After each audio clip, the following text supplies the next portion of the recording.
All right. Another 5 minutes with me. Appreciate you for tuning in this time. Um, Today's talk is going to be about input versus output. Um, Now think about it, it kind of bounces off of last week's talk. So if you missed last week, go ahead and jump back and listen to that one, and then come back and finish this one. So input versus output. So um, a lot of times we really get caught up in the end goal of where we're at or not at. So that's the output, what we're getting out of something. So if I'm at a vending machine, I put $1 in, I'm expecting to get my chips or my candy or my drink out. I input $1, I get out whatever I'm expecting to get. So um I want you guys to focus more on the input than the output of it. So with me and my business, I understand we're in the business of outputs. You're in the business of results, me included. As a trainer, I'm expected to get my players better. That's the output and the result that we're looking for.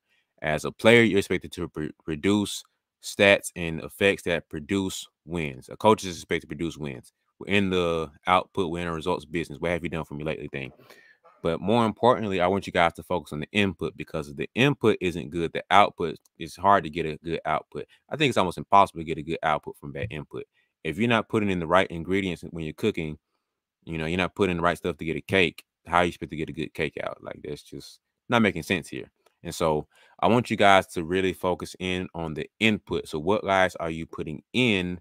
And I'm pretty sure if you get a good enough input, consistent input, the output will be what you're looking for, probably even better. So um, instead of just focus on the output or the goal or the result of being a great shooter, the things that you do to become a great shooter is way more important than just becoming a great shooter. So the mindset you have to have of a shooter is totally different from a regular player or even a regular person.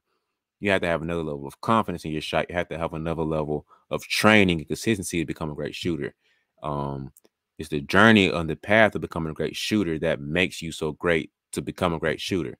It's the work that you're putting in that you can apply to becoming a better ball handler, become a better defender, become whatever to whatever else in your game. So a lot of times not necessarily about the output, because if you just skip from right now to just snap your fingers, become Steph Curry level shooting, I don't think you would still have the same results as Steph Curry, because the training and the work ethic he put in to get there, he would work even harder to stay there. But if you just walk up with his level of game and confidence, I mean, his level of game and skill and talent, I don't know if you have the same confidence as him, because he worked so hard to get there. You can't rock him from being there now. But if you just skipping steps right there to get to this end goal, to get to the result of this process, it's not the same thing. You probably won't even appreciate it as much because you just went from 0 to 100. You didn't go through the journey to get there. So I just snapped my fingers and I woke up in California, and it's cool. I appreciate it, but the person that drove there, the person that took a bus there or whatever, yeah, you appreciate a little bit. You gonna, man, I'm milking every little bit of this California experience I can get, because this car ride was not the most comfortable. But if I had some teleportation powers and I could just snap my fingers and be like, I'm right here, snap my fingers and I'm in Cali, I'm not appreciating it as much. I'll probably mess around right now. I could take a nap in Cali or whatever. I'll be on the beach just chilling. But if I spent a lot of money there, a lot of input to get there, I'm getting every dollar's worth from that experience. So that's why sometimes people don't have much and they struggle to get on the team. They're a little hungrier than you, because I had to work a little bit harder just to get to this spot right here. But even more important than that, what are you doing to get to this spot that you're in now?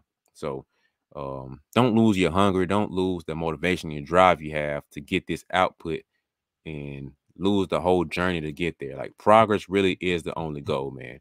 And that's something that I stand by, I live by, because I should be wearing it right now. But it's something that I really live, because the progress and the growth that you make is the goal.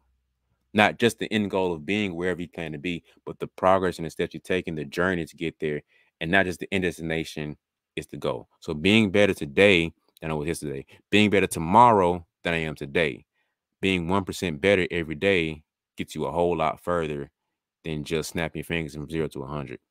Because a lot of people can get there, but a whole other game of staying there and keeping that spot there. So um, focus a little bit more on the input than just the output. That's my message for today. Hopefully, it'll resonate with you. Hope you like it. Hope you loved it. Subscribe, and I'll see you next week.